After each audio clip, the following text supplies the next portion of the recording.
There's a quiet way to lose control of your life, and most people miss it. It's not failure. It's not making mistakes. It's reacting. Every time you act on impulse, speak without thinking, or feel like you have to respond, you give something up. And the dangerous part feels right. Feels like you're defending yourself, like you're being real, like you're doing what's expected. But you're not choosing. You're letting something external move you. That's where it starts. You don't lose control in big decisions. You lose it in small moments, repeated. Comment, a notification, a look, and you react. The system is built for this. Respond fast. Have an opinion on everything. Be available all the time. Someone texts, you reply. Someone speaks, you react. Something annoys you, you express it. And slowly, you lose something critical, the ability to choose. Non-action isn't doing nothing. It's something harder. It's not reacting automatically. It's creating space between what happens and what you do next.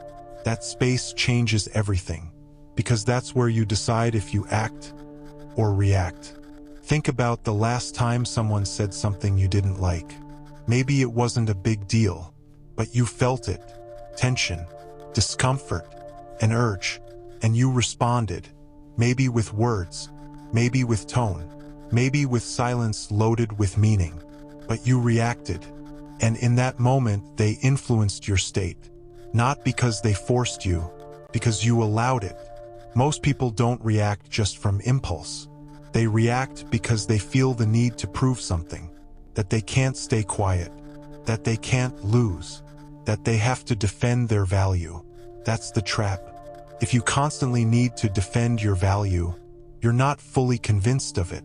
So anything external can shake it. Next time you feel that impulse, do nothing. Don't reply. Don't explain. Don't justify. Just notice what's happening in your body. The heat, the tension, the urgency, and wait. A few seconds longer than feels comfortable. That moment is the real training. If you can stay there without reacting, you start taking control back. This isn't suppression. It's not obeying automatically. There's another subtle trap, the need to be right. Not every discussion matters. But your mind isn't chasing truth. It's chasing validation. It wants to feel like it won. That's why you over-explain, why you repeat your point, why you keep pushing. Not because they don't understand, because you need them to agree. That keeps you stuck. Here's a simple way out. When you feel that loop starting, say, maybe, and stop.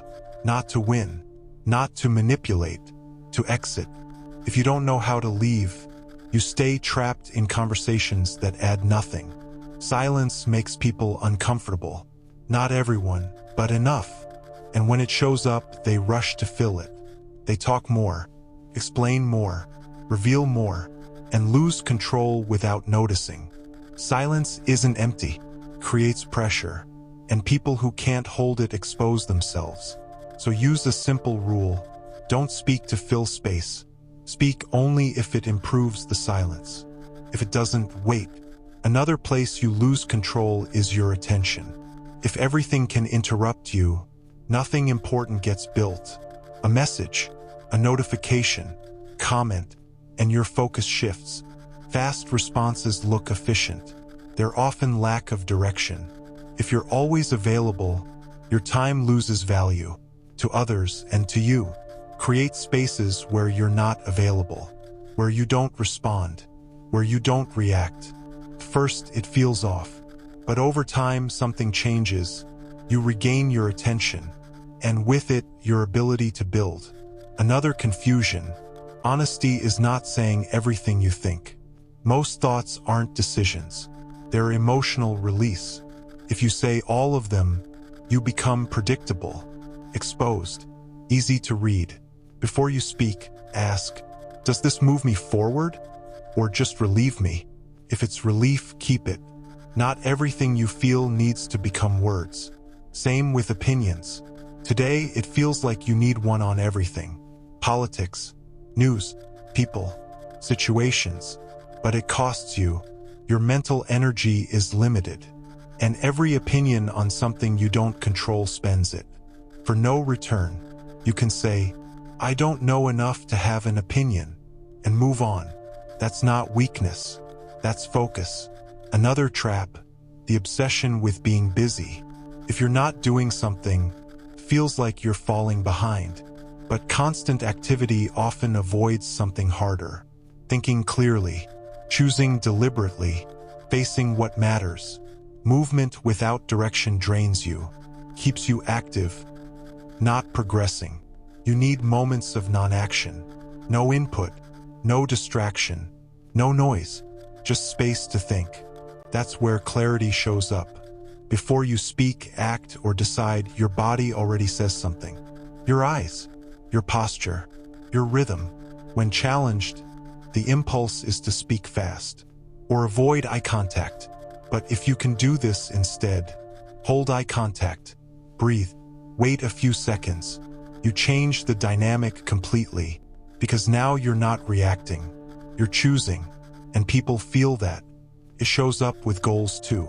Talking about what you'll do feels good, too good. Your brain gets rewarded early, like it's already done. That reduces the drive to follow through. That's why people start strong and fade out. They already got part of the reward. Work in silence instead. Shift from validation to results. And finally, patience. It's not just waiting. It's staying calm while you wait. Most mistakes don't come from doing things wrong. They come from doing them too early, out of anxiety, discomfort, impatience. Not everything can be rushed.